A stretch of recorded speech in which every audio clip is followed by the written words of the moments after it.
Bien-aimés frères et sœurs, nous bénissons le Dieu qui nous fait la grâce d'entamer cette nouvelle semaine. Il est incomparable. Il n'a pas son semblable parmi tout ce que les hommes peuvent appeler Dieu. Il est puissant, il est grand, il est fort. Et avec lui, nous allons parcourir cette semaine. Nous allons faire un tour ensemble avec lui à travers notre histoire d'amour, notre relation d'amour, d'alliance avec lui. Il est majestueux, il est glorieux. C'est un Père d'amour. Il nous aime.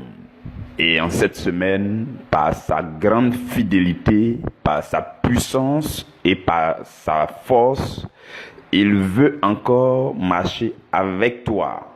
Nous commençons une semaine nouvelle d'enseignement, de méditation, de vie fraternelle, d'activité, où tu vas vaquer à tes activités, tu vas te déplacer ci et là, tu vas travailler à ta mission sur la terre, où tu vas faire un pas de plus à travers ton existence sur la terre. Et Dieu a décidé, dans sa bonté immense, de marcher avec toi. Voilà ce qui fait notre joie, nous les chrétiens. En début de chaque semaine, c'est ce qui fait notre assurance. Et nous bénissons le nom du Seigneur, nous lui disons merci, nous élevons son nom. Il est majestueux et digne d'être élevé, glorifié. Merci Seigneur pour ce moment de méditation, merci pour ton esprit. Seigneur Jésus, nous désirons que ton esprit soit totalement au contrôle. Pour tous les enseignements de cette semaine, nous désirons que ton nom soit proclamé, que ton nom soit célébré, que ton nom soit glorifié tout au long de cette semaine par tout ce que tu vas nous enseigner par ton esprit. Merci Seigneur, gloire et louange te soient rendues éternellement. Amen. Mes bien-aimés frères et sœurs, nous sommes toujours à travers notre grande saison d'enseignement, dont le thème général c'est la foi vivante. Tout cela a commencé en avril et nous irons jusqu'en octobre pour faire un ensemble de 7 mois d'enseignement pour cette saison dont le thème général est la foi vivante. Et pour ce mois de septembre particulièrement, le Seigneur a mis pour nous sur la table un sujet. Le sujet c'est comment bâtir la foi vivante. Comment bâtir la foi vivante. Il y a des gens qui sont des gens de peu de foi. Il y a des gens qui ont une foi morte. Il y a des gens qui ont une foi inexistante. Il y a des gens qui ont une foi faible. Il y a des gens qui sont incrédules. Tant que votre foi ne vit pas, il sera difficile pour vous de triompher régulièrement à travers votre destinée. Vous comprenez? Voilà pourquoi on parle de foi vivante. Et il convient de bâtir soigneusement la foi vivante. En cette semaine, tout ce que nous allons voir en ces 6 jours de méditation, c'est les moyens pour bâtir la foi vivante. La semaine dernière, déjà durant les 4 premiers jours du mois de septembre, nous avons vu les matériaux ou alors les substances de base, les éléments fondamentaux sur lesquels le chrétien doit s'appuyer pour bâtir la foi vivante. Nous avons parlé de la Bible, ensuite d'un guide spirituel, ensuite d'une communauté à laquelle il faut appartenir et s'y impliquer. Et enfin, on a parlé de l'écoute des enseignements et qui est associé à la lecture des livres. Et pour cette semaine, nous allons voir quels sont les moyens que nous devons nous donner. Quels sont les moyens dont nous devons nous servir pour bâtir notre foi. Et le premier sous-thème, en ce lundi 6 septembre, le premier sous-thème, c'est les prix à payer pour bâtir votre foi. C'est un sous-thème introductif. Les prix à payer pour bâtir votre foi. Bien-aimés frères et sœurs, lorsque nous parlons de prix à payer, bien entendu, il faut que cela soit clair chez tout le monde. Dieu a déjà payé le plus grand prix. Oui, Dieu ayant payé le plus grand prix par la vie, le sacrifice de son Fils unique, nous maintenant qui appartenons à l'Alliance, il nous revient aussi de payer un certain prix. Vous comprenez avec moi? Donc le sous-entendu, c'est que Dieu a payé le plus grand prix, parce que peu importe le prix que toi et moi nous allons payer maintenant, tout ce que nous allons recevoir, c'est par grâce. Ce n'est pas parce qu'on a payé ce prix en tant que tel, parce que le plus grand prix, la Bible dit, nous avons été rachetés au prix du sang de Jésus. Et c'est à un très grand prix que nous avons été rachetés.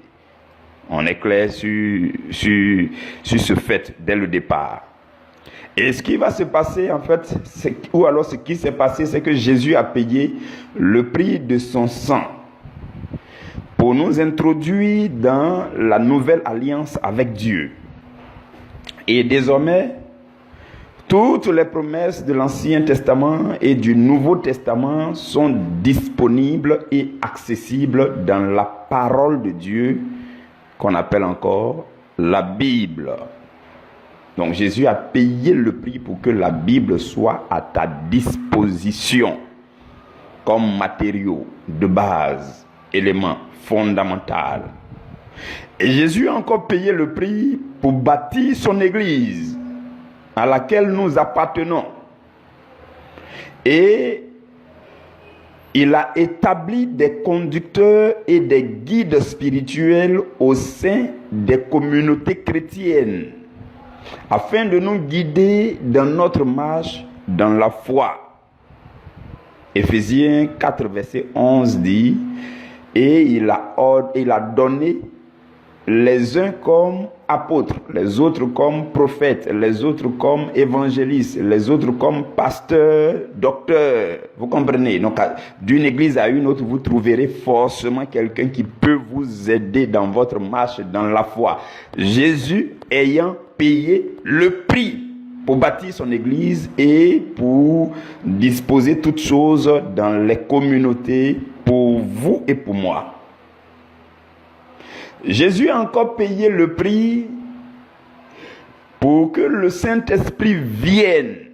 Il a dit quoi à ses disciples? Il dit, je m'en vais vers le Père et je vous enverrai le Consolateur qui viendra vers vous. Il dit, il ne vous parlera pas de lui-même, mais il prendra de ce qui est à moi et il vous l'annoncera. Vous comprenez? C'est ce que Jésus a dit. Et le Saint-Esprit n'est pas venu dans sa dimension plus puissante tant que Jésus n'était pas remonté au ciel.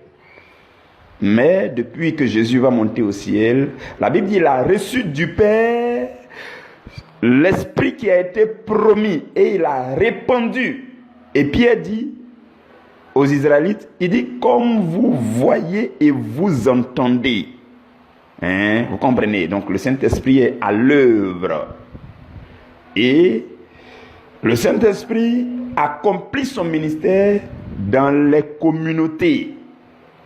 Et l'œuvre du Saint-Esprit dans les communautés, c'est de développer la foi des fidèles chrétiens que vous êtes et que je suis, en les conduisant à travers des programmes d'activité communautaires qui nous font grandir dans la foi lorsqu'on s'implique véritablement au sein de notre communauté. Vous comprenez?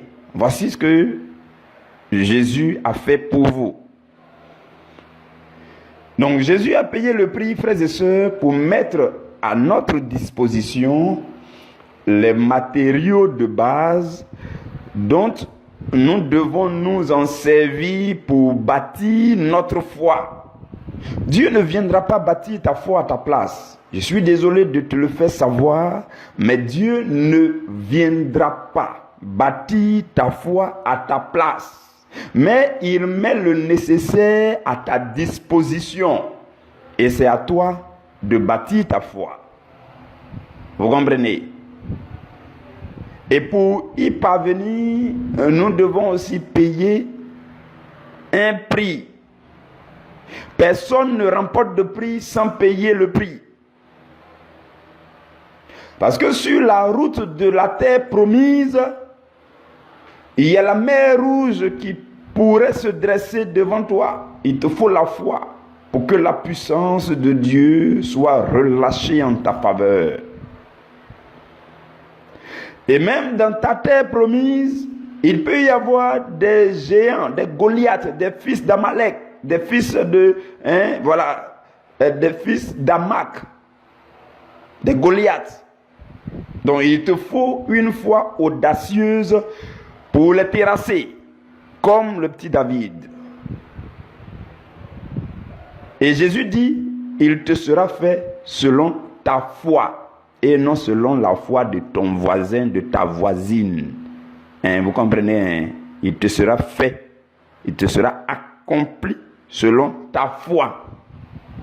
D'où la nécessité, le besoin de réunir les moyens nécessaires ou alors de nous saisir des moyens disposés par Dieu pour bâtir une foi personnelle et vivante. Lisons ensemble dans Matthieu chapitre 13. Matthieu 13, au verset 44 jusqu'au verset 46. Matthieu chapitre 13, verset 44 au verset 46. Jésus parle, il enseigne et il dit: le royaume des cieux est encore semblable à un trésor caché dans un champ. L'homme qui l'a trouvé le cache, et dans sa joie, il va vendre tout ce qu'il a et achète ce champ. Le royaume des cieux est encore semblable à un marchand qui cherche de belles perles. Il a trouvé une perle de grand prix et il est allé vendre tout ce qu'il avait et il l'a acheté. Parole du Seigneur, nous rendons gloire à Dieu. Bien-aimés frères et sœurs, cela dépend de ce que tu cherches. Pendant que tu m'entends, la grande question c'est qu'est-ce que tu cherches? Qu'est-ce que tu veux de ta vie, pour ta vie? Qu'est-ce que tu veux voir dans ta vie? Oui, parce que tout va dépendre de cela. Certains ne veulent rien du tout. Si tu fais partie de ces personnes, tous ces enseignements ne te concernent pas. Si tu ne veux rien de ta vie, tu ne veux rien voir dans ta vie, tu n'as aucune envie de voir des belles perles, des trésors dans ta vie, si tu n'as pas envie de voir ces choses, je pense honnêtement que tout ce qu'on peut dire dans une église ne te concerne pas. Parce que tout dépend de ce que tu veux. Tout dépend de tes besoins du moment. Tout dépend de tes aspirations. Tout dépend de ce que tu désires accomplir à la gloire de Dieu dans ta vie sur la terre. Tout dépend de la taille des choses que tu veux dans ta vie, de comment tu désires que ta vie glorifie Dieu, de comment tu désires laisser tes traces sur la terre toi aussi, comment tu veux impacter les nations et les générations. Est-ce que tu as en toi ce désir? Tout dépend de cela, parce que le marchand, il cherchait quelque chose pour sa vie. Il cherchait un trésor, il cherchait des perles, il cherchait de belles perles. Il dit, Je veux des perles pour moi, dans ma vie. Il faut que ces perles-là viennent pour briller, scintiller, pour faire scintiller ma vie, pour faire luire ma vie, pour redonner une lueur agréable à ma vie, pour donner valeur à ma vie. Je cherche des perles, je cherche des trésors. Sans ces trésors, ma vie n'est rien. Sans ces perles, ma vie n'est rien. Donc tout dépend de ce que vous recherchez. Vous comprenez avec moi? Et la Bible parle de ce texte-là, des trésors du royaume des cieux. Jésus dit le royaume des cieux est semblable à un trésor qui est caché, qu'un homme a découvert. Quand il l'a découvert, il est tout joyeux. Et il va vendre tout ce qu'il a. Et il achète ce champ pour exploiter ce trésor, pour saisir ce trésor, pour demeurer avec ce trésor. Et il dit, c'est aussi tout comme le marchand qui cherche des perles. Il se promène de village en village pour chercher des perles. Et tout d'un coup, il découvre une perle de grand prix. La Bible n'a pas dit n'importe quelle perle. Une perle de grand prix. Et qu'est-ce qui va se passer? Il va partir. Et il a vendu quoi? Il a tout vendu. Et il est venu acheter. Afin que la perle demeure dans sa vie. Pour, redorer sa vie. Vous comprenez, frères et sœurs?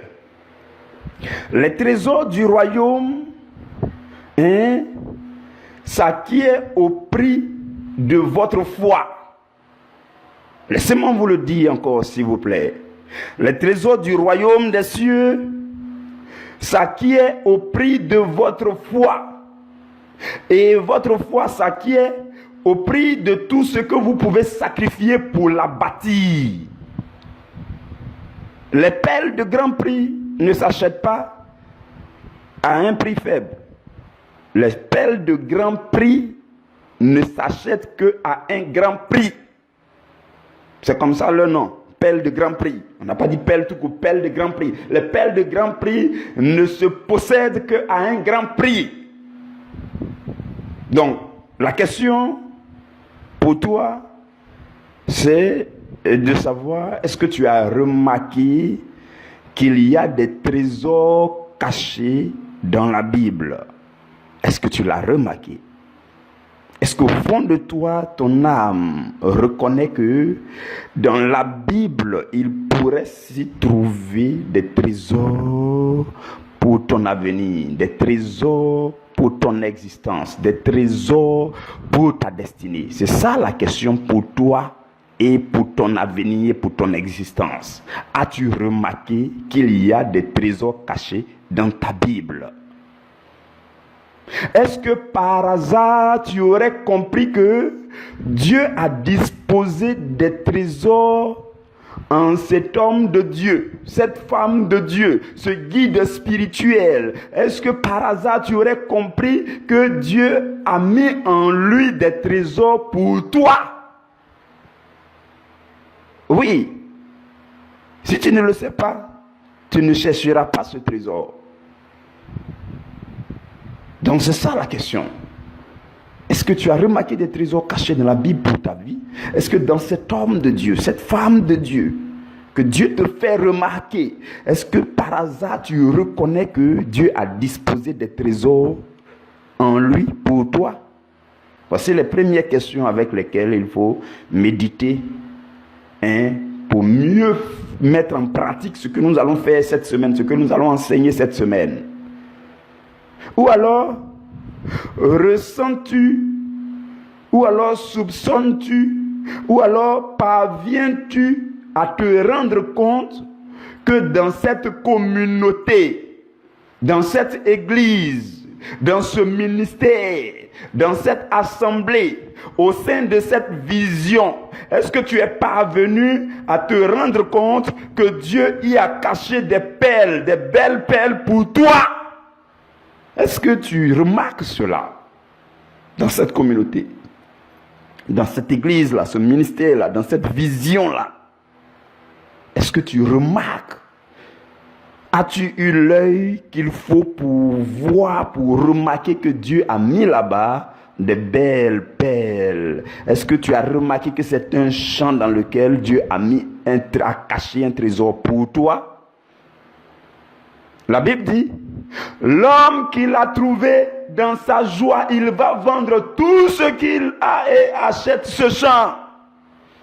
L'homme qui l'a trouvé, il s'en va vendre tout.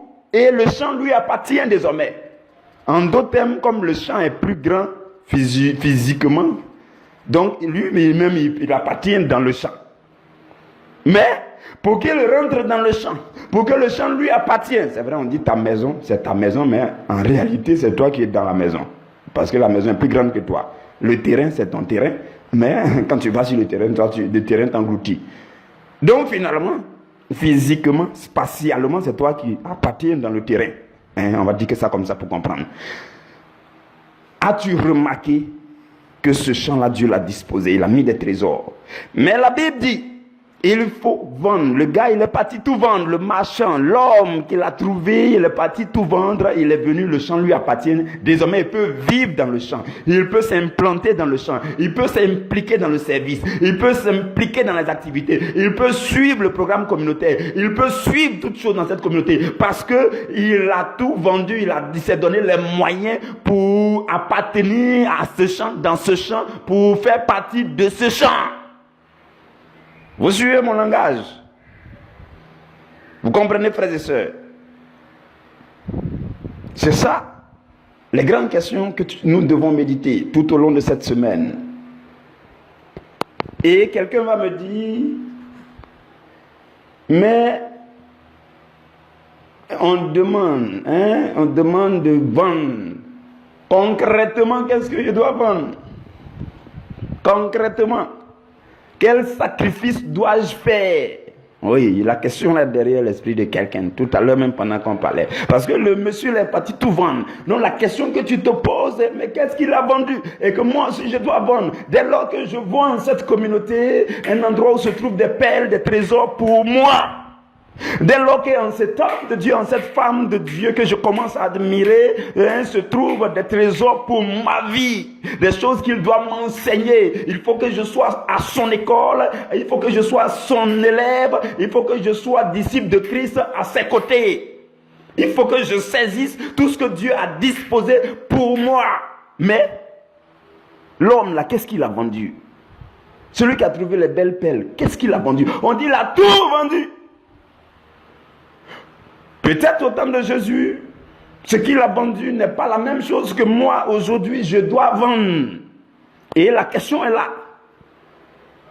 Quels sont les moyens que je peux me donner pour saisir les trésors que Dieu a disposés pour moi partout où il les a disposés? Que ce soit dans ma Bible, que ce soit dans cette communauté, que ce soit dans ces hommes, ces guides spirituels, que ce soit dans ces livres, au milieu de ces enseignements. Quels sont les moyens que je peux me donner, dont je peux m'en servir pour saisir ces trésors pour ma vie? Parce qu'il y a urgence. Il faut que ma vie arrête d'évoluer comme ça évoluait. Non, il faut que tout cela prenne fin. Parce que désormais, j'ai découvert ces perles, j'ai découvert que Dieu a disposé les bonnes choses. Le plan que Dieu a pour moi est un plan de vie qui est merveilleux. Il dit, je n'ai que des projets de bonheur et non de malheur, un avenir d'espérance pour toi. Et maintenant, je veux que ma vie prenne une autre tournure. Je veux que ma vie commence à briller de la lumière de Christ autour de moi, dans ma vie, jusque dans mon avenir et à travers ma destinée, afin que j'impacte les générations, afin que j'impacte le monde entier. Il faut que cela arrive parce que c'est le moment. Je suis parvenu à comprendre cela. Je suis parvenu à soupçonner des trésors et de belles perles pour moi qui sont disposés quelque part. Il faut que je les saisisse. Il y a urgence. Si vous faites ce raisonnement, alors tout ce que Dieu va dire en cette semaine est pour vous. Mais la question qui demeure, qu'est-ce que je dois vendre? Qu'est-ce que je dois vendre? Quand on dit vendre, ça veut sans doute dire sacrifier ou alors se détacher de quelque chose. Mais je vais être concret avec nous avec vous pour vous dire que pour nous en ce jour, pour nous aujourd'hui, il y a fondamentalement et primordialement 2 choses à sacrifier pour bâtir une foi violente. Et cette foi violente et vivante vous permettra de vous emparer des richesses du royaume des cieux. Vous comprenez cet enchaînement? Il y a des choses que vous avez besoin de sacrifier. Et alors vous bâtissez votre foi. Et une fois que vous avez bâti votre foi, cette foi vivante et violente va saisir pour vous les trésors du royaume des cieux. Parce que Jésus a dit, le royaume des cieux est semblable à... Et il a commencé à parler. Donc tout ce qu'on est en train de dire, il s'agit de comment saisir les richesses du royaume des cieux. 2 choses fondamentales. Je nous les énonce aujourd'hui et nous allons les parcourir pas à pas, calmement, progressivement, tout au long de cette semaine pour que chacun soit affermi, pour que chacun reçoive en lui-même tout ce qu'il lui faut pour bâtir la foi vivante. 2 choses. Ce sont des choses très simples. Peut-être même que vous n'y pensiez pas.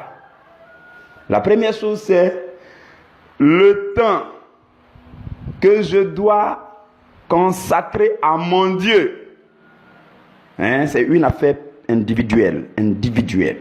À compter de maintenant, sachez que tout ce qu'on va dire jusqu'à cette semaine, c'est individuel.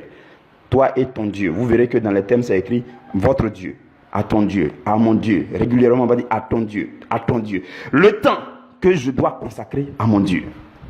C'est très important. Tout ça va grandement déterminer comment tu vas bâtir ta foi.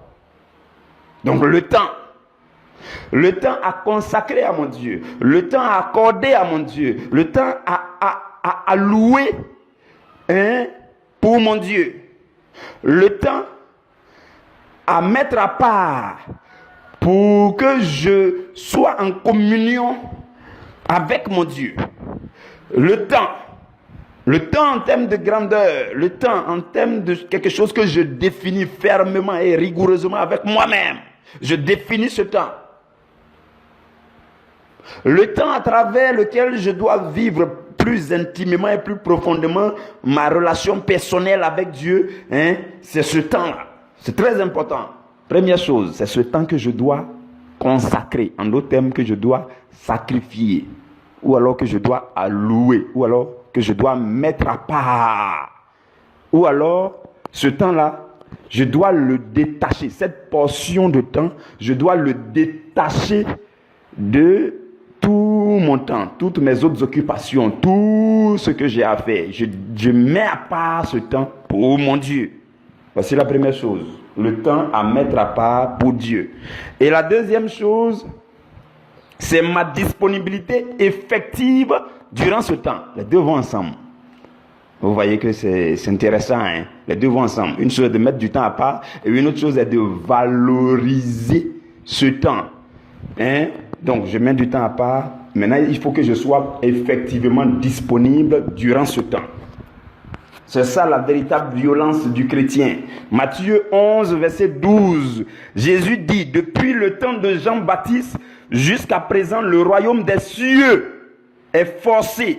Et ce sont les violents qui s'en emparent.